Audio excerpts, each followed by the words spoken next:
Hello everyone, premix में आपका स्वागत है।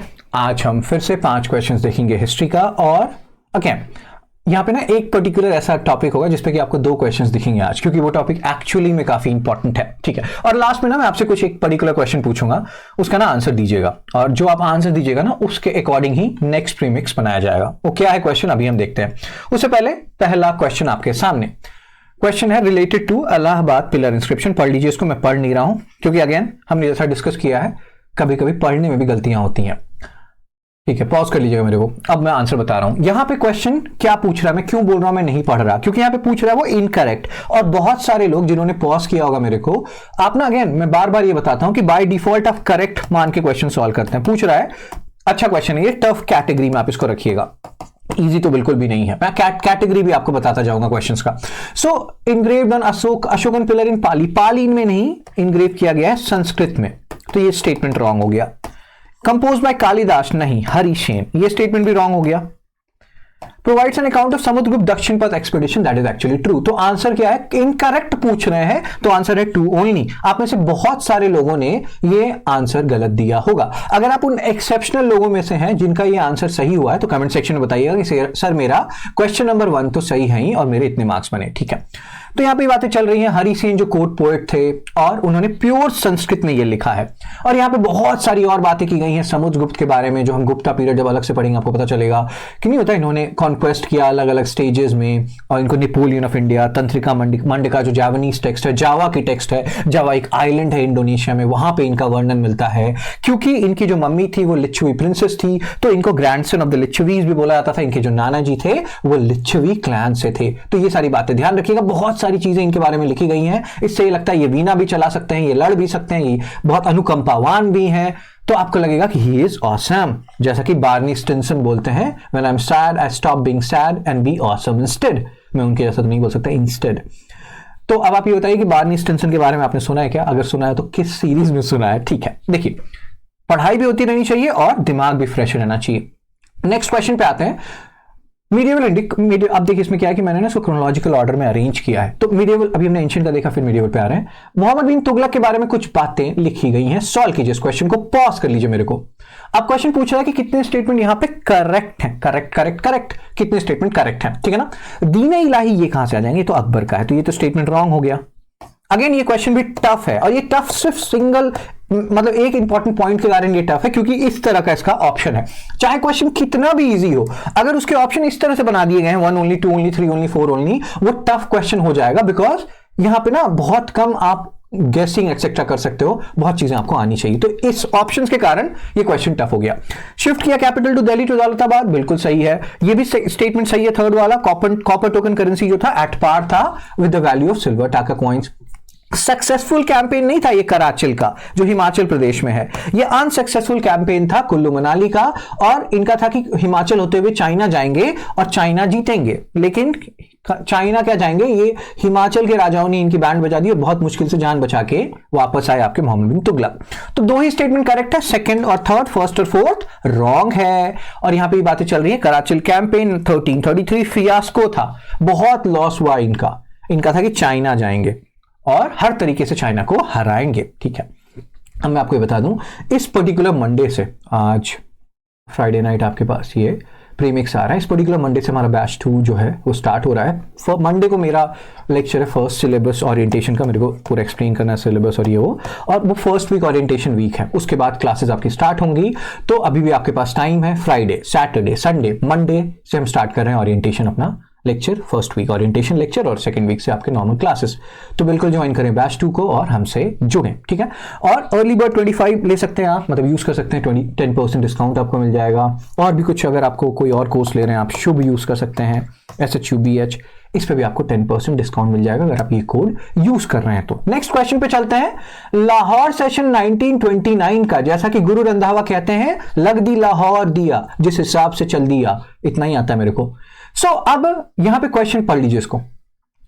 जनरली क्या होता है कि जब आप लाहौर सेशन करते हैं तो आपको ये कि हाँ ये वो नहीं होता कि उसके प्रेसिडेंट कौन थे, कौन से रिवर पे पहला झंडा फहराया गया, कंप्लीट इंडिपेंडेंस डे, ये वो। लेकिन क्वेश्चन यहां पे पूछ रहा है कि जब ये लाहौर सेशन हुआ तो गवर्नर जनरल / वाइसरॉय कौन थे इंडिया के?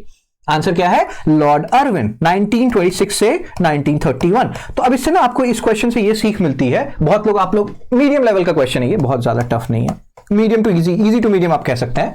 तो लेकिन फिर भी बहुत लोगों के लिए क्वेश्चन टफ रहा होगा, क्योंकि अगर आप वो क्रोनोलॉजी नहीं देखते हैं। कहने का क्या मतलब है कि अगर कोई बहुत इंपॉर्टेंट इवेंट हो रहा है, कराची सेशन, लाहौर सेशन नहीं होता है, लखनऊ पैक्ट एक्सेट्रा, तो हमेशा ना एक चेक रखिएगा कि इस टाइम कौन होंगे गवर्नर जनरल, वाइसरॉय, इस तरह के क्वेश्चंस बन सकते हैं आपसे। तो आंसर इसका लॉर्ड अर्विन। नेक्स्ट क्वेश्चन पे आते हैं, अगेन लाहौर सेशन पे बेस्ड है, क्योंकि लाहौर सेशन बहुत क्वेश्चन आए यूपीएससी में, बहुत क्वेश्चन आते हैं दूसरे एग्जाम में। One of the most important Congress session है बिटवीन 1885 से 1947, if not the most important Congress session. तो रेडी रहिए, पढ़िए इस क्वेश्चन को। आंसर क्या है? अब ना यहाँ पे ये पूछा जा रहा है, अगेन मैं क्वेश्चन नहीं पढ़ रहा क्योंकि यहाँ पूछ रहे हैं फिर से वो इनकरेक्ट, और फिर से बहुत लोगों का ये सिली मिस्टेक हो जाएगा। और बहुत लोग लगेंगे sir, oh my god sir, I am not so silly, फिर मैं ये सिली मिस्टेक्स क्यों कर रहा हूं? आप सिली हो ना हो यार, सिली सिली बेरेहा के, एक जमाने में गाना हुआ करता था ऐसा। तो ये सिली सिली पे नहीं बेस्ड है, गलती होगी नहीं होगी, प्रैक्टिस पे बेस्ड है। आप जितना प्रैक्टिस करेंगे ऐसे सिली सिली क्वेश्चंस आपके कम हो जाएंगे, सिली मिस्टेक्स कम हो जाएंगे Radha.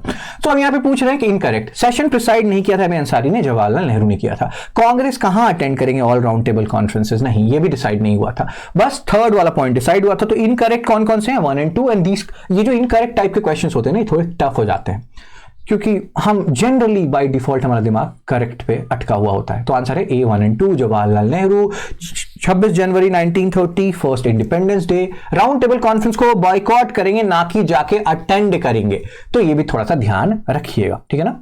Point of prominence, Ravi river पे जाके झंडा फहराया जाएगा 26 जनवरी 1930 को, और बोल रहे हैं गांधी जी को कि गांधी जी लॉन्च कीजिए सिविल डिसोबीडियंस मूवमेंट, मेरी 12 साल की बेटी इंदिरा जो है वो फर्स्ट होगी जो वॉलंटियर करेगी, और फिर मार्च 1930 में आपका सिविल डिसोबीडियंस मूवमेंट स्टार्ट होगा, ठीक है। नेक्स्ट क्वेश्चन पे आते हैं, लास्ट क्वेश्चन पे आते हैं।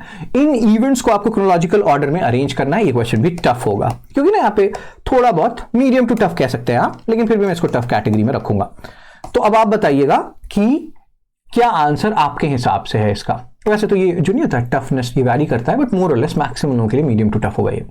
अब ये क्यों टफ होगा मैं आपको स्पेसिफिक ऑप्शन भी बताऊंगा, मेरे को पॉज कर लीजिएगा।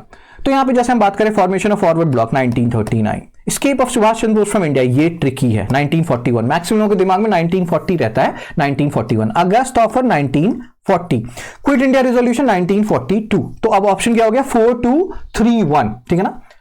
अब यहां पे बातें सुभाष चंद्र बोस, ये 1941 में इंडिया छोड़ के जाएंगे, 1939 में फॉरवर्ड ब्लॉक बनाएंगे, इस चीज को आपको थोड़ा सा ध्यान रखना है। अगस्त ऑफर 1940, ये जो इंसान आपको यहां पे दिख रहे हैं, ये one of the longest serving viceroy India के, if not the longest serving viceroy. नाम क्या है इनका? कमेंट सेक्शन में बताइएगा आप, ठीक है। और ये वो टाइम पीरियड जब सेकेंड वर्ल्ड वॉर चल रहा है, लोग हिटलर से परेशान है। और ना एक मूवी आई है जो मैं सबको सजेस्ट करता हूं, जरूर देखिए, whether you are a UPSC aspirant और not.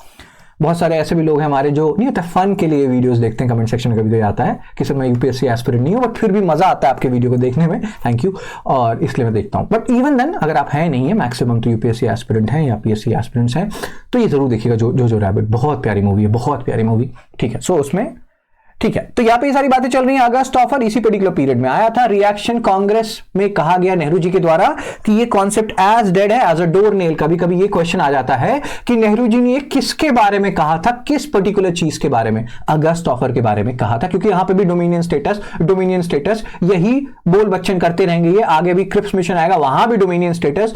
We Indians are like कि ब्रो कान पक गए हैं, अब कुछ आगे बढ़ो, कंप्लीट इंडिपेंडेंस की भी बात करो क्या तुम भी।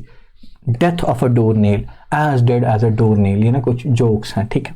अब आप लोगों के लिए, आप लोगों को अब कुछ बोलना है, आप बोल दीजिए डोमिनेंट थीम। अब जैसे नहीं होता कि सबका ना कुछ डोमिनेंट थीम होता है कि सर मेरे को बुद्धिज्म जर्निज्म पे क्वेश्चन आप इंक्लूड करो इसमें, और या किस पे, तो आप ना लिखो कमेंट सेक्शन में, ये लिखो, ये बहुत इंपॉर्टेंट है, मार्क्स तो बताना ही है। आप ये लिखो कि आप चाहते हो कि sir please sir next premix में इस पे, इस वाले थीम पे, इस वाले पर्टिकुलर टॉपिक पे तो क्वेश्चन जरूर डालना। और उसमें क्या होता है ना, बहुत सारे कमेंट्स आपके आते हैं, उस पर लाइक्स होते हैं, तो मैं देख लूंगा कि किस पे कितना लाइक है, जिस पे सबसे ज्यादा लाइक होगा वो पर्टिकुलर थीम तो पक्का आएगा, मतलब उस पे क्वेश्चन तो मैं पक्का डालूंगा। तो पहले तो कमेंट सेक्शन में आप ये डालो कि नेक्स्ट पर्टिकुलर हिस्ट्री के प्रीमिक्स में, जैसे मैं क्वेश्चंस मिक्स करके दूंगा, किस पर्टिकुलर टॉपिक पे, थीम पे, नहीं होता है, जो भी आपका मन करे वो डाल देंगे, इस पे प्लीज डालना। और फिर हम लोग देखते हैं कि क्या कितना लाइक्स क्या आता है, अकॉर्डिंगली हम लोग डाल देंगे, क्योंकि जो आप बोलेंगे वैसा ही प्रीमिक्स भी बनेगा। तो प्लीज बोल दीजिए जरा आप किस डोमिनेंट थीम को चाहते हैं देखना अगले प्रीमिक्स में।